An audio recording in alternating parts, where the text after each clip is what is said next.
हो चलो आज आमे हमर विज्ञान क्लास आरंभ करिया। अच्छा आमे गत क्लास रे कोन पढुथिले ना विभिन्न द्रवण को स्वाद माध्यम रे ता अम्ल की क्षार आमे जानि पारथिले, किंतु आज स्वाद भिन्न अन्य एक माध्यम रे आमे पदार्थटी अम्ल की क्षार ता जानि पारिबा। आमे केमिति जानिबा सेति पई मु केतेक प्राकृतिक सूचकर सहाय्य नेबी। तही प्राकृतिक सूचक मध्यरु लिटमस कागज होछि एक प्रमुख प्राकृतिक। लिटमस कागज लाइकेन रु प्रस्तुत करा जाय। यह दुई प्रकार होता है यथा नाली लिटमस कागज और नील लिटमस कागज। एगुड़ी को खातार लिखि रख पिला माने। देख पिला माने यह होची नील लिटमस कागज और यह होची नाली लिटमस कागज। नील लिटमस कागजर गुण होची ता अम्ल संस्पर्श रे आसिले ता नाली रंग रे परिवर्तन हो जाए। ताले आमे देखिबा आमे लेंबू पानी रे वर्तमान बुड़ेबा नील लिटमस कागज को। देख पिला माने तार रंग परिवर्तन होई नाली होई गला नील लिटमस टी। तेणु आमे जानि पारिले लेंबू पानी टी हेउची अम्ल। सेपरि मु आउ एक नील लिटमस को नहीं भिनेगार रे बुड़ाइली, तार भी मध्य रंग परिवर्तन हो गला। तेणु आमे जानिले भिनेगार टी हेउची एक अम्ल।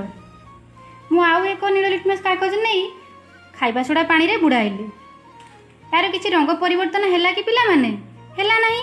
तेणु यह अम्ल नुहे आमे जानि पारिले। सेपरि यह हेउची नाली लिटमस कागज। ए नाली लिटमस कागज क्षार संस्पर्श रे आसिले तार रंग परिवर्तन होई नील रंग हो जाय थाए। ताले आमे खाइबा सोडा रे बुड़ेबा। देखो पिला माने ए नाली लिटमस कागज टी वर्तमान नील लिटमस कागज रे परिणत हो जायछि।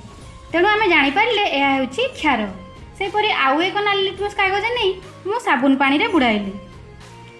देखो पिला माने ए नाली लिटमस कागज टी वर्तमान नील रे परिणत हो जायछि, तार रंग परिवर्तन हो जायछि। तो तेणु जानिले आमे साबुन पानी भी मध्य क्षार। सेपरि मु आउ एक नाली लिटमस कागज नहीं भिनेगार पानी रे बुड़ाइली। देखो तार किछि रंग परिवर्तन हैला कि पिला माने ना। तेणु यह क्षार नुहे। अम्ल नील लिटमस कागज को नाली करि दिए और क्षार नाली लिटमस कागज को नील करि दिए। मु वर्तमान गोटे नील लिटमस कागज नहीं और गोटे नाली लिटमस कागज नहीं। मु नील लिटमस कागज टी को पानी रे बुड़ाइबी।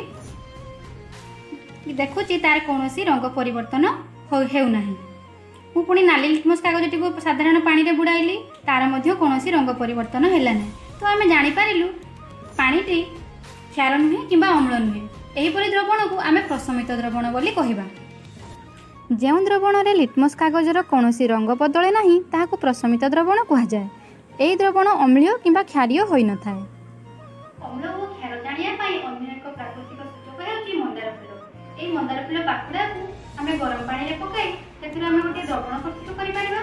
गोटे काच ग्लास रे किछि मंदार फूल पाखुडा नहीं सेथिरे किछि गरम पानी मिसाई नाली रंग हेबा पर्यंत अपेक्षा करिबा। वर्तमान आमर मंदार फूल पाखुडा रु प्रस्तुत सूचक होई गला। यह हेउची मंदार फूल पाखुडा और गरम पानी रू प्रस्तुत एक द्रवण। एही द्रवणटी जदि क्षार संस्पर्श रे आसे ताहार रंग परिवर्तन होई गाढ़ सबुज रंग हो जाए।